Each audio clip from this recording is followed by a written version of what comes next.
Rapporteur.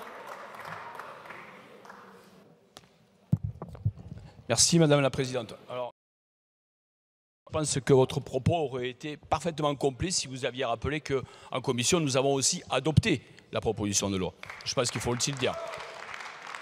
Peut-être aussi rajouter qu'au moment du Grenelle, oui, il a été débattu la question des épandages aériens, vous avez parfaitement raison, vous l'avez rappelé. Au moment du Grenelle, les drones ne sont pas utilisés en agriculture. Et au moment du Grenelle, on est sur la problématique des hélicoptères et des avions, et cette proposition de loi n'autorise absolument pas à revenir dessus. L'idée, c'est simplement de repartir du droit de 2015, le droit français, de l'ouvrir de manière à pouvoir permettre l'utilisation des drones. C'est ça, donc ne laissons pas croire, vous avez été un certain nombre à le dire, qu'on est en train de réouvrir l'épandage aérien, parce qu'à entendre certains propos, j'ai eu l'impression que c'était le cas. Peut-être un mot sur l'ANSES, je ne vais pas rentrer dans les détails de tout ce qui a été évoqué, puisque à travers les amendements, nous allons revenir sur beaucoup de sujets. Un petit mot sur l'ANSES. J'ai entendu des choses assez... Il y avait une certaine biodiversité sur les propos autour de l'ANSES. On peut dire ça comme ça.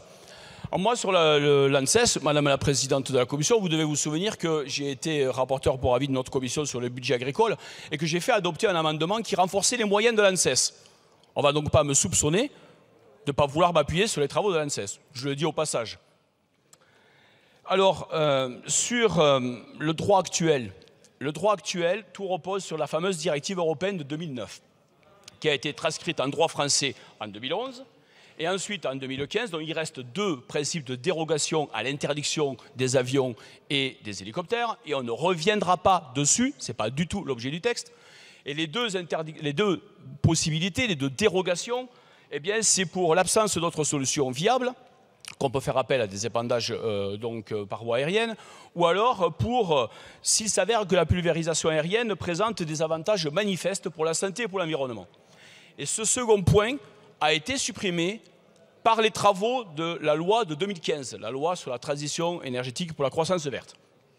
Et c'est ce point-là qui permet aujourd'hui, alors que c'est du droit européen, on a fait une surtransposition, comme je l'ai évoqué tout à l'heure dans la discussion générale, on a fait une surtransposition en France en faisant en sorte de ne pas pouvoir l'utiliser, alors que nos pays voisins peuvent l'utiliser. Et quand on le fait il y a 10 ans, à la limite, pourquoi pas? Les drones ne sont pas encore là, on ne les utilise pas, et donc pourquoi pas?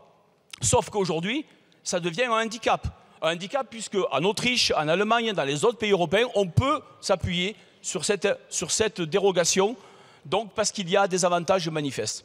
Et donc, ce qu'on fait ici, ce que propose ce texte, c'est simplement d'ouvrir ce droit-là. Et c'est pour ça qu'on avait expérimenté dans le cadre d'Egalim, qu'aujourd'hui, il y a des conclusions intéressantes, qu'on propose de pérenniser par rapport à ce qui a été donc expérimenté dans le cadre d'Egalim. Certains ont dit, je pense à M. Nury notamment, qu'on n'avait pas fait assez à l'époque, et d'autres ont dit qu'on avait fait beaucoup trop.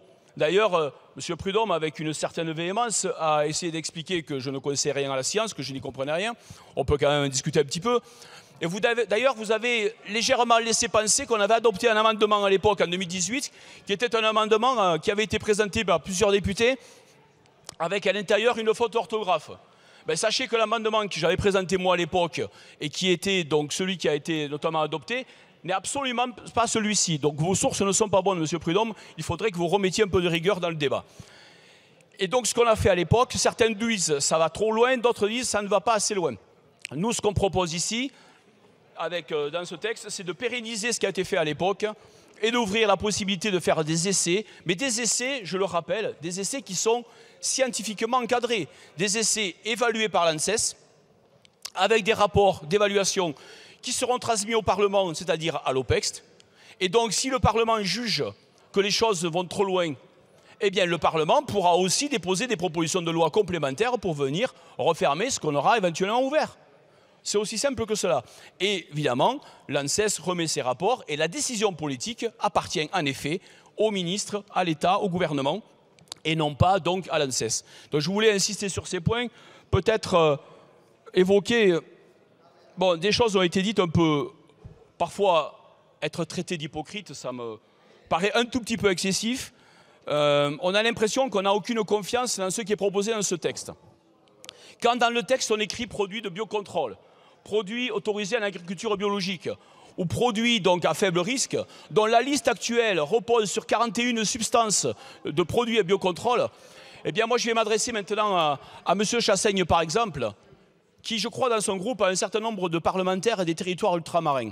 Savez-vous, M. Chassaigne, que pour la cercosporiose noire qui touche, qui ravage les bananeraies de ces territoires-là, savez-vous qu'il existe 4 fongicides qui sont des produits de biocontrôle et que, en raison du droit actuel, on ne peut pas les utiliser.